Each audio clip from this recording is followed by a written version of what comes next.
According to data by UNICEF, 188 countries have imposed countrywide school closures affecting more than 1.6 billion children and youth. The potential losses that may accrue in learning for today's generation and for the development of their human capital are hard to fathom. More than two-thirds of countries have introduced a national distance learning platform, but among low-income countries, the share is only 30%. Before the crisis, almost one-third of the world's young people were already digitally excluded. This is TANTV Talks, a platform for conversations that matter. We'll be right back.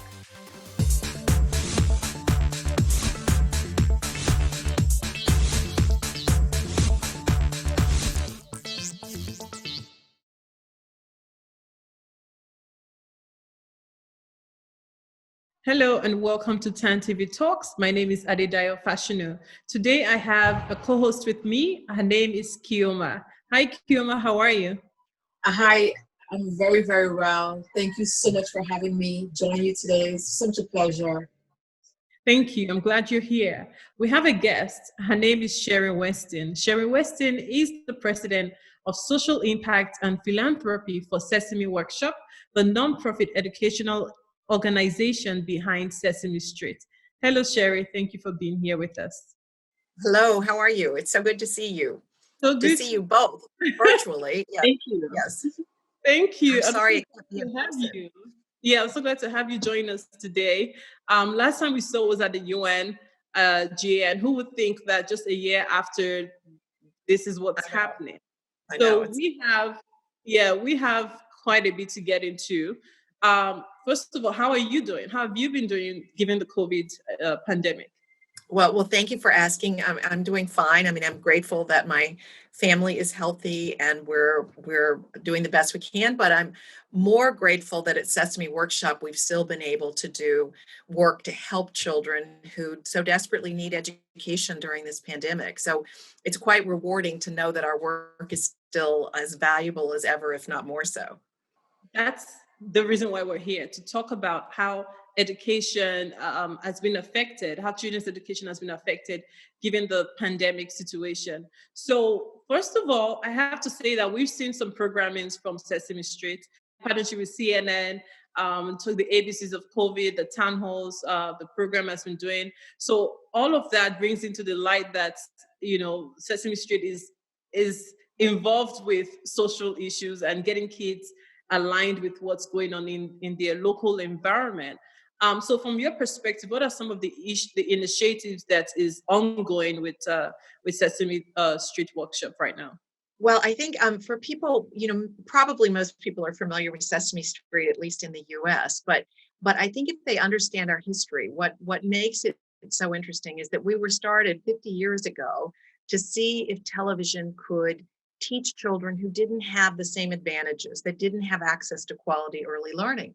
And so given this global pandemic where you have, over 1.5 billion children out of school, it really reinforces the purpose of Sesame Street, that the original mission, to give children access to quality early learning when they didn't necessarily have it, is more relevant today than ever.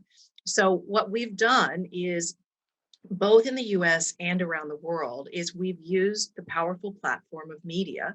And of course, today it's not just television, it's digital, it's mobile, it's radio, it's WhatsApp, it's any way we can reach children and their families to provide valuable content, not only just to provide the basics and the educational materials and content they need, but also to create materials and resources about COVID, to help give them the health information, to help children understand this new normal, to give parents and caregivers tools and resources to help explain it to children. So it's everything from the health messages, the importance of water, sanitation, hygiene messages, as well as the social and emotional resources to help children deal with something that can be very traumatic. How many countries are you guys in? And I'm particularly interested in even Africa, like what countries are you in Africa? And what are some of the things you've observed as far as the impact of COVID-19 on, especially given the fact that most, like we saw in the UNICEF data, how schools are going virtual learning, and those who are underprivileged or marginalized are the most affected. Well, we're in about 150 countries now, believe it or not. We like to say that Sesame Street has become the longest street in the world. But when you talk about Africa, right now we're in 14 different countries in Africa with the wash work that I mentioned, teaching children the importance of washing your hands with soap and water and basic health behavioral change, right? Yeah. So we find that COVID, I think the hardest thing is the impact in any crisis is always the worst on those who were already suffering the most. So unfortunately, the impact is the greatest on those who are most marginalized and those who are most vulnerable, whether it's refugees, whether it's displaced. And sadly, that often means girls too. We know the impact is greater on women and girls. And in Africa, part of the challenge is the lack of access to quality distance learning. So many children in Africa don't have access to computers or to broadband. And so we have to look for both high-tech and low-tech ways to reach children and families in those countries to provide as much content and resources as we can. What I find most interesting about how Sesame Street operates is the fact that you localize your content, right? So you use media as a form of information and engaging children, and then you localize it to the area. So can you tell us more about that? Because that way that influences the culture, the language. I mean, you tell us more about that. Well, I'm so glad you mentioned that because it's such an important part to Sesame, and I think it's one of the reasons we can be so effective. And even though I mentioned that we're in 150 countries, we don't just export the US version of the show. In the countries where I think we have the greatest impact, we work with local partners. We use our same model of bringing together research and educational experts with our production and creative teams, but we make sure that it's all local, that it's all reflecting the culture of children in that country, in their language, even creating Muppets and characters and storylines that children can relate to because it reflects their own reality. So in South Africa, we've had a production called Takalani Sesame for now 20 years. Wow. Again, if you were to see Takalani, it's local Muppets, it's Zigwe and Kami. Kami was the very first HIV positive Muppet, which shows another example of our ability to address tough issues, but from the lens of a child. That's very, I find that aspect of localizing it, because I think my first understanding of that was through Harlan Simpson, I think. Yes, right. In Yes, the Middle East, that's our production. Yes. Yes, our production, Harlan Simpson, is in the Middle East, and it was really created to help affect children affected by the Syrian crisis. So it's not only Syrian refugees, but their new neighbors in Lebanon, Iraq, and Jordan. And it is an all new Arabic production. I believe when we met, I had brought the little Muppet Basma from the production with me. And that production, not only is providing this valuable social emotional learning for children who have experienced a lot of trauma and conflict, but it's also creating storylines. As I mentioned earlier, the new Muppet Jod is a little boy who had to leave his home. He becomes best friends with the little purple Muppet who I introduced you to last year, Basma.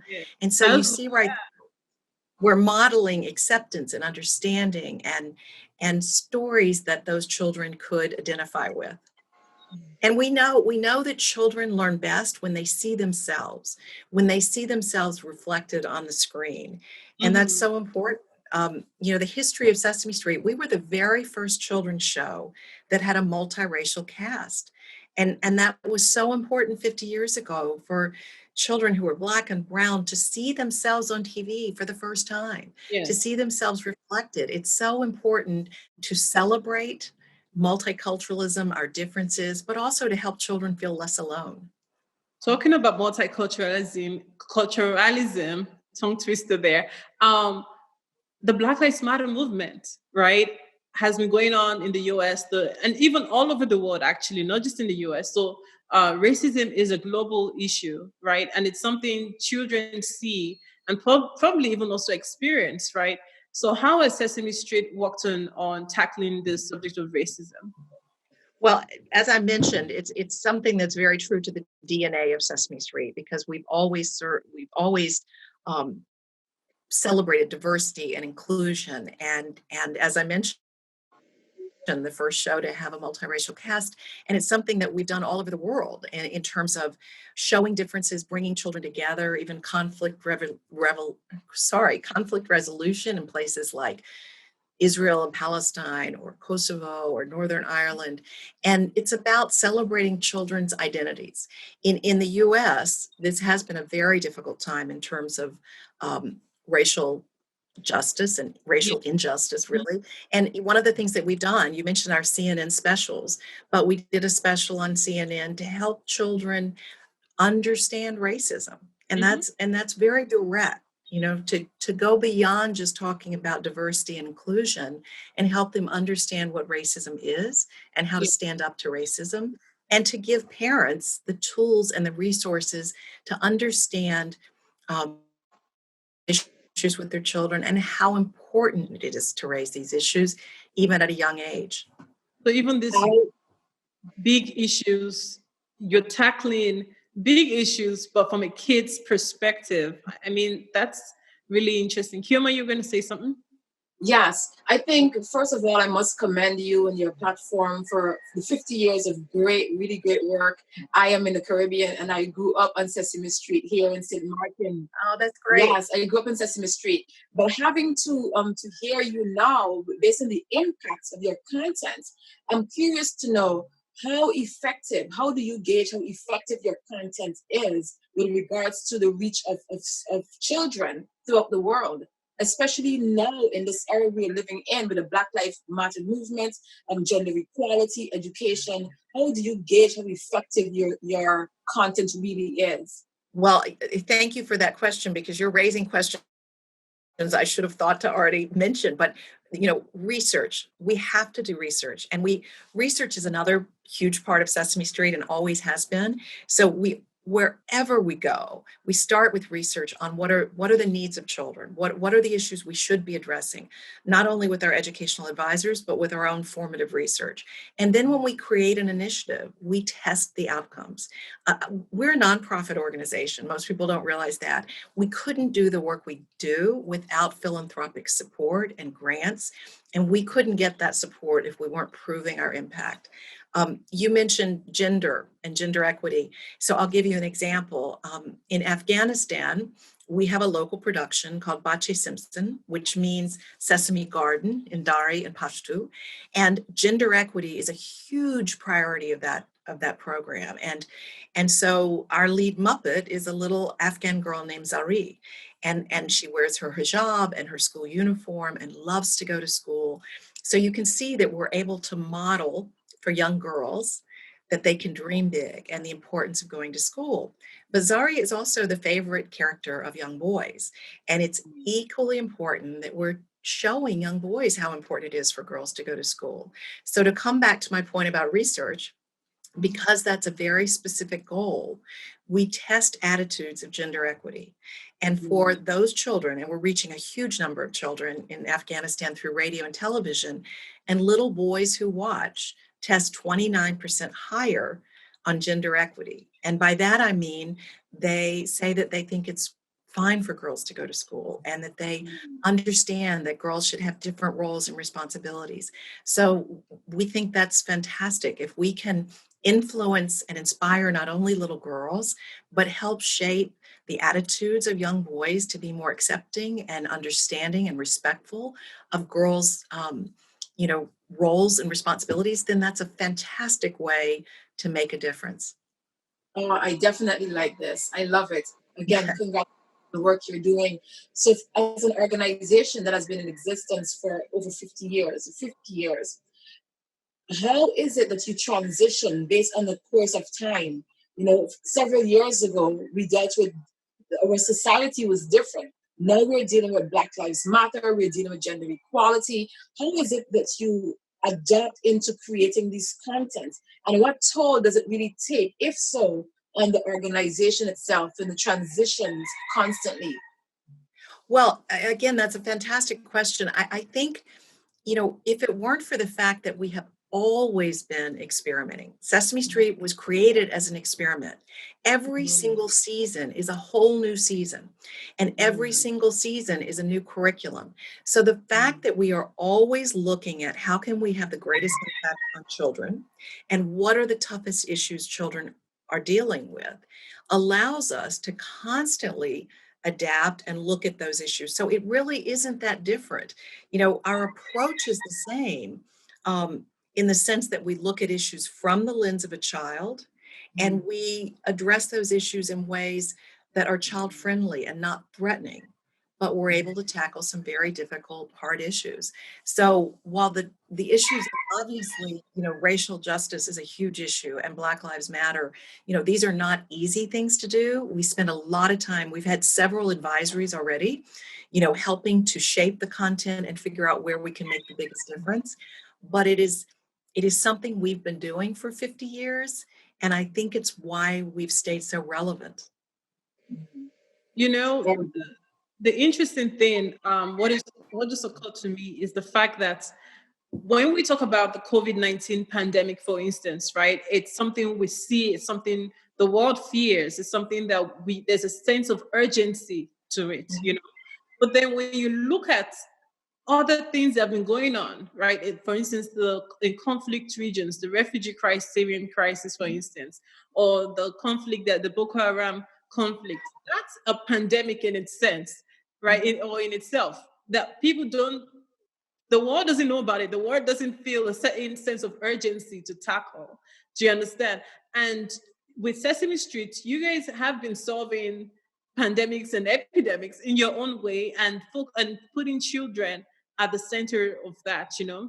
Well, I will say two things. One, we know that reaching children in the critical early years, the first 5 years of their life, this is when a child's brain develops faster than any other time. And the return on investment, if we can reach children in the early years, is the greatest. So that's one thing that is very unique to Sesame Street. And we've been doing it for 50 years. And we even have the research, there's science and neuroscience to prove how children learn and how important those early years are. It also shows how devastating it is for young children when they are dealing with traumatic events over and over again, when it's a prolonged exposure to those events. And therefore, it's even more important to reach a child who's struggling in the Yeah. early years and to help their parents and their caregivers help them. Because the most important thing you can do for any child who's experiencing trauma, or what is called stress, toxic stress, is more engagement with a caring adult to create that nurturing care. And that's why we do so much to help parents understand the importance of play, especially when children are out of school the world over, to make sure parents know how they can still help their children learn, even when we're in lockdown, how they can create routines and playful moments, and why that's so terribly important. So I think that we're able to create Sesame Street content that is not only a tool for the child, but a catalyst to promote that engagement Mm. between the parent and child, which we know is so critically important.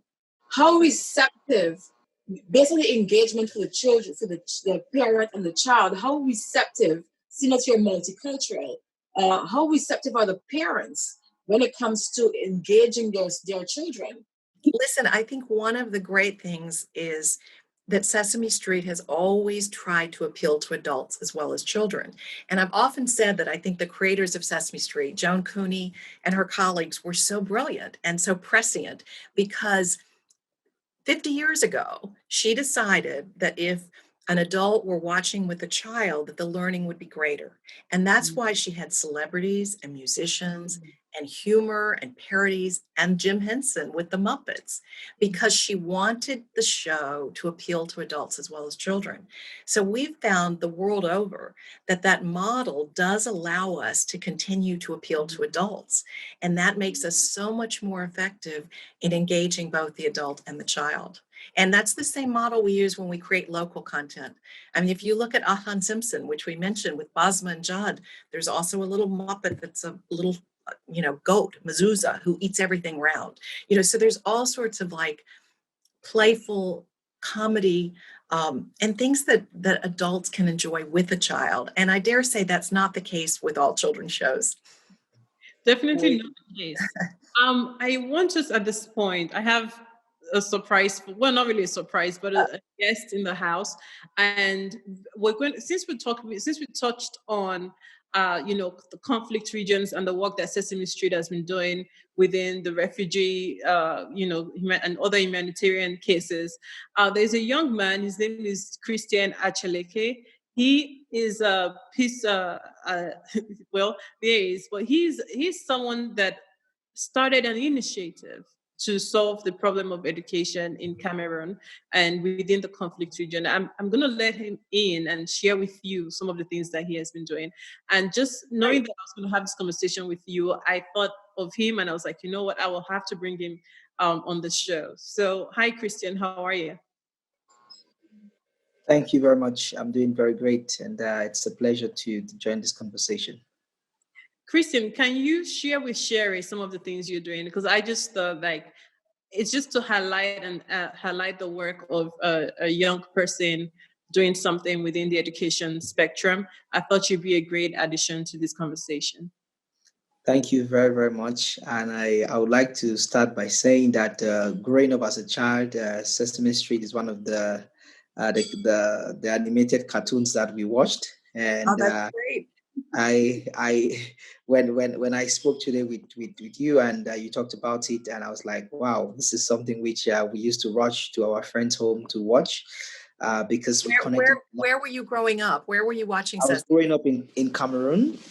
So yes, so in Cameroon it was quite very popular, especially in the English-speaking parts of the country where I grew up. And growing up as a young person, one of the key challenges we faced in the impoverished communities was around access to education and the quality of education that we had. And growing up as a child, I had very difficult moments, seeing violence on hand. And this really shaped, the life which I'm living today, where I've been working very hard to respond to the drivers of conflict and violent extremism, especially in my country and across the world. And this was what brought me and my organization, which is called Local Youth Corner Cameroon, where I started as a volunteer. And today I'm the national coordinator of this organization. And when we visited one of the conflict regions of my country, which is in the far north region, where we have Boko Haram insurgency, which is a terrorist group which expanded from northeast Nigeria. One of the things we realized was that children were being used by these extremist groups to as suicide bombers to foment violence of different sort because these children were fragile. Now, the reality about this region is that, there's high rate of poverty. And since it's very patriarchal, access to education for young girls is also very challenging. And of course, for young boys. So we realized that these children wake up in the morning.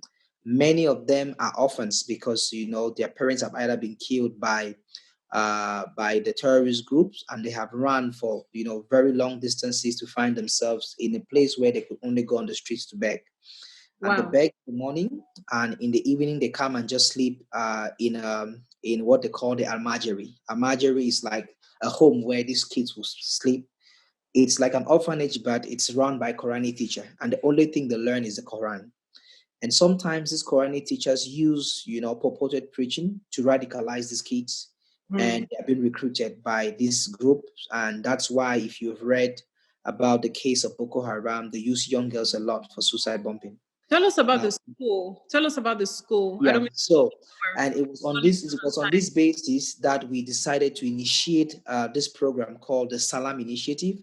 The Salam Initiative it's a program which provides a safe space for learning for these kind of children who are either displaced or orphans or who are vulnerable to radicalization and recruitment, where we provide them this safe space of learning. We provide them free formal and non-formal education, and we try to re-educate them.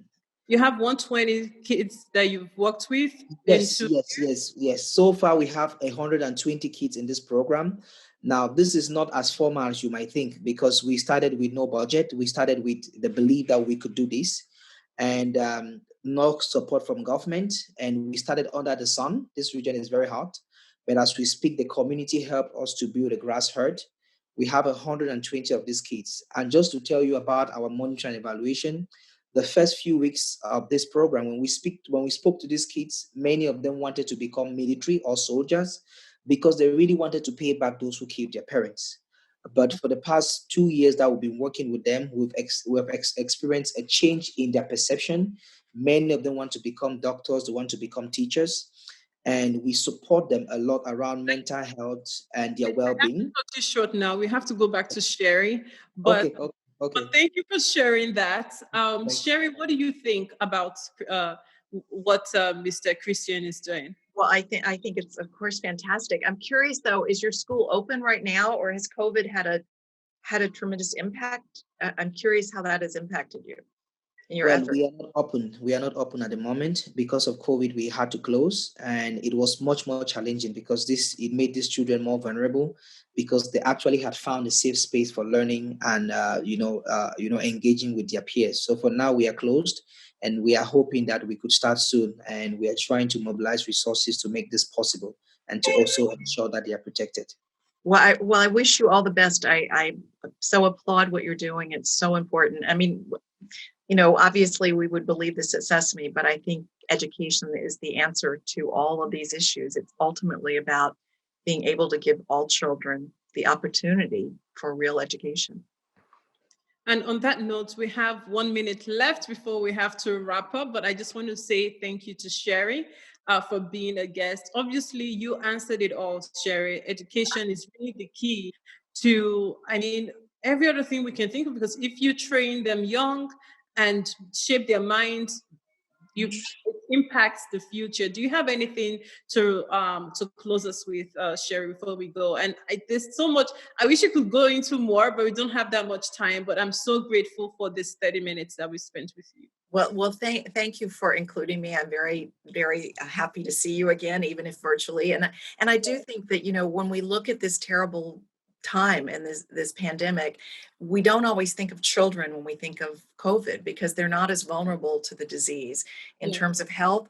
But I think the greatest impact is on children because of the loss of education. And we have to put education at the forefront of recovery. Hey, Keoma, do you have anything to say before we wrap up? I think the discussion is very, very good. I learned so much. And Sherrie, thank you very much for the work you have been doing, Sesame Street, over the years. And even as our guest in Cameroon stated, he was also raised on this. I'm originally from Ghana. So that's wonderful that you both were. So, Keoma, so nice to meet you too. Thank you very much for joining. Pleasure. Thank you so much. Adedayo, very good. Okay. Well, there you go, guys. Education. Right, I hope you all take good care. Okay. Thank you so much. Education is the key, and we want to thank our guest, Sherrie Westin, for being a part of this show, TANTV Talks. As always, you can catch TANTV Talks on PGC TV, Comcast 76, Verizon 42. That's if you live within the DMV area. Or you can catch us on our website, www.tantvstudios.com, or follow us at TANTV Talks on Instagram and Facebook. Thank you, everyone, and I hope to see you on the next episode. Thank you. Bye. Thank you.